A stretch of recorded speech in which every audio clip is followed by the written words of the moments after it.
Do you guys enjoy the freedom of Second Amendment gun ownership? Well, if you do, then I got some bad news for you. If you live in Virginia, we're about to get hit pretty hard if a bunch of these gun regulations and gun limitations and such go through. I'm going to read verbatim here the Second Amendment right here. We're going to take a look at it. Okay. This is what our founding fathers had, and I think it's hilarious that Democrats in office are trying to regulate our Second Amendment rights that we should have as a people. Okay. Bearing arms, Second Amendment, a well-regulated militia being necessary to the security of a free state. The right of the people to keep and bear arms shall not be infringed. Let's take a look at some of the gun stuff going on in Virginia. We're going to take a look here. Okay, let's go over. So first is assault weapon and magazine restrictions. Assault weapon ban, House Bill 217, SB 749, would ban the sale, importation, manufacture, purchases, and transfer of a certain semi-automatic assault firearms. I'm sure they're not even going to be able to define what an assault firearm even is. We'll have to hang in there.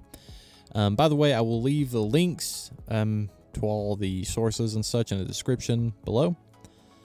Let us continue. Also restricts large capacity magazines, more than 10 rounds. Violations could be a Class 1 misdemeanor, up to 12 months in jail. Includes exceptions for antique, permanently inoperable, or manually operated firearms, and those manufactured before a set date.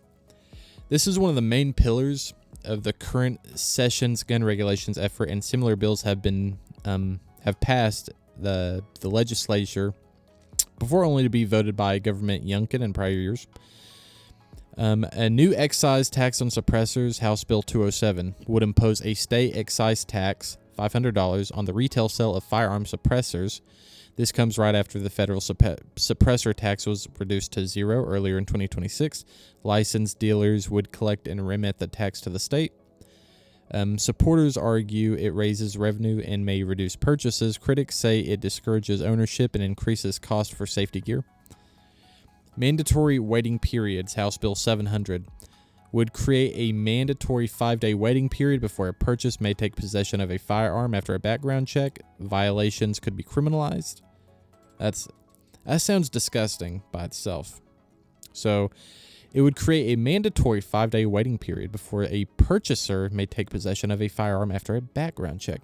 That just sounds ridiculous to me. I mean, I don't understand that, really. I mean, I have a gun right here, and I got it the same day. All the guns that I have, I got the very day. It's typically pretty easy. You go in, you want a gun, they'll have you do some paperwork, you'll get a background check. It's pretty fast, and get your gun the same day. I don't understand this waiting period of 5 days, especially if you already get a background check. Now I agree. Here's the thing. I do believe in the Second Amendment. I think there should be restrictions to the Second Amendment. I don't think trans, for instance, should be able to bear arms because they're mentally unwell. They literally have a mental illness and stuff. I think there are multitudes of people that this should exclude, even though it is a right. But I think your right to bear arms should be, a little bit limited depending on your mental capabilities and what's going on if you're struggling, which it already is, right? So no shocker there. But the 5-day waiting period doesn't make a whole lot of sense to me. Safe and storage liability rules. HB 871, safe storage requirements, would require secure firearm storage in homes where minors are prohibited, persons are present. HB 110, firearm in unintended vehicle. This one's weird. Creates a civil penalty for leaving a firearm visible in an unintended vehicle. HB 201 and SB 109, school board notifications. Mandates that school boards require annual parental notifications about safe firearm storage, child access preventions, and gun safety laws. These measures focus on reducing accidents, and liability related to unsecured guns. Now here's the thing. I mean, guns are, for the most part, they're not super easy to use. I find it hard. I know it happens, right? I get that it happens, but for the most part, I mean, children are not able to operate a gun. They're not able to get it, operate it, make it go off. Even just keeping it in a high secured place, you don't really need all that much preventative measures. Just keep it in a safe space where they can't reach it. It's because, I mean, anything could happen in the night. You got to be able to get to your gun fast. It'd be nice to teach kids at a younger age about gun safety stuff. If that's what requires annual parental notifications about firearm storage, child access prevention. It'd be nice to educate them a little bit on gun safety and stuff like that. But the firearm unattended vehicles create a civil penalty for leaving a firearm visible in an unattended vehicle. I understand that. I don't know why you would leave your weapon in the vehicle in the first place. I certainly don't know why you'd leave it in a spot where it's visible. That just sounds really dumb. Someone could just easily break in, take it, they see it, it's their gun now. You're not going to be able to do anything with it. The gun's not going to be much use if you're in the house and it's left in the car anyways. Doesn't make a whole lot of sense to me. So, no problems there. Would require secure firearm storage in homes where minors are prohibited, persons are present. I don't agree with that. You don't really need a secure firearm storage. It's pretty easy to keep it away. It's pretty easy to educate your children. And like I said, I know it happens, but I mean, guns are not like super easy to operate. They are not that easy. They require a decent load of strength depending on the gun, but to load it, cock it, and finally fire it. So I don't understand that, but I also don't understand how a law like this is supposed to be enforced, because what good is a law if it's not got any enforcement behind it itself? So I don't see how a lot of these could even be enforced besides like the unintended vehicle one, obviously. But some of these, I don't know how they would be enforced, but we're going to continue. Expanded gun-free zones and restrictions. HB 1977 expands the number of locations that would qualify as gun-free zones under state law. SB 79, similar concept, would ban carrying firearms on certain public or private properties. Don't agree with that. Private property, sure, but public, you should be able to carry openly and concealed carry on any public property. That's public.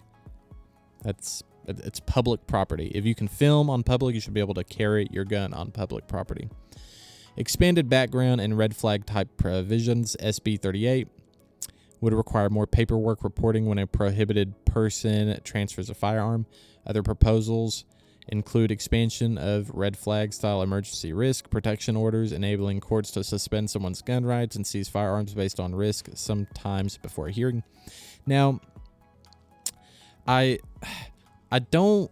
There's a lot of conservatives that won't necessarily agree with this, but I am support of more red flag laws. I do think red flag laws can be really annoying. They can be abused, and I think it can really suck for certain people. But I am in support of certain red flag laws to help prevent, future tragedies happening with guns and certain, killings that happen with guns. I am in support of more red flag laws, and red flag laws being better implemented. And I understand it can be abused, but there's going to be exceptions to every rule. And I think this is one of those ones that I'm in favor of. I'd love to hear an argument against it. It's been a while since I've really heard a lot of arguments against red flag laws. Let me know what you guys think about that, especially big Second Amendment guy. Red flag laws, I do like, though, the concept of. Let's continue. Regulations of the firearm industry itself, SB 27 and HB 21, would impose standards of responsible conduct on manufacturers, distributors, and retailers, requires reasonable controls to prevent straw purchases and sale to prohibited persons, allow civil actions by state or local attorneys general or private individuals for violations, essentially creating potentially liability for industry members. Permit and carry law change, HB 694, concealed carry without a permit. Now, this is one of the good ones. This is one of the really good ones, in my opinion.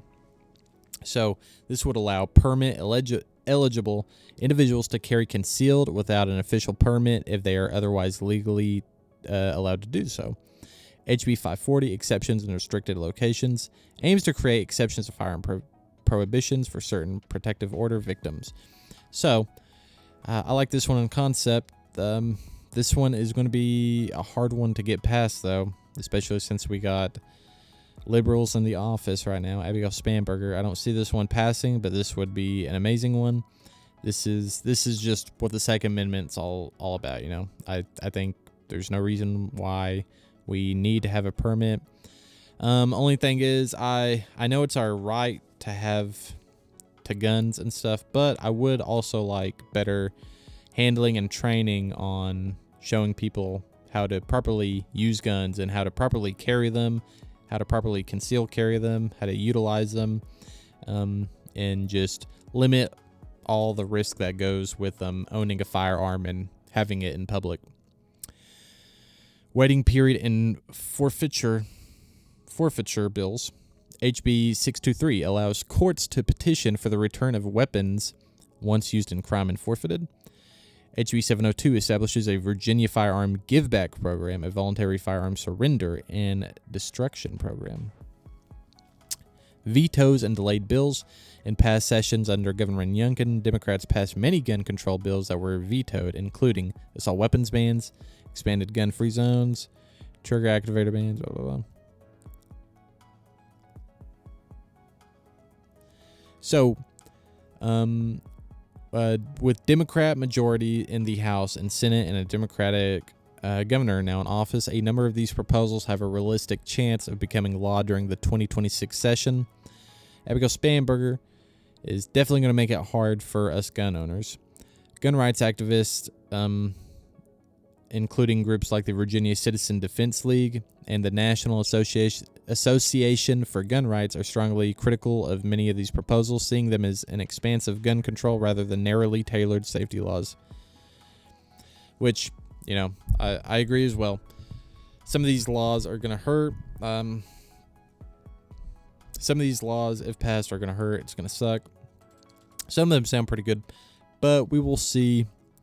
We will see in time what passes, what gets vetoed, and all that good stuff. With that said, guys, Jesus Christ is King. Repent and believe in the gospel. Let me know what you guys think about the video below. Let me know what you guys think about the gun legislation going on in Virginia is. Let me know how much better your state is with gun control and gun legislation. Virginia has typically been a really good state for gun ownership, and you know, this is the first time in a long time that we've changed governors to a really, really bad Democratic one.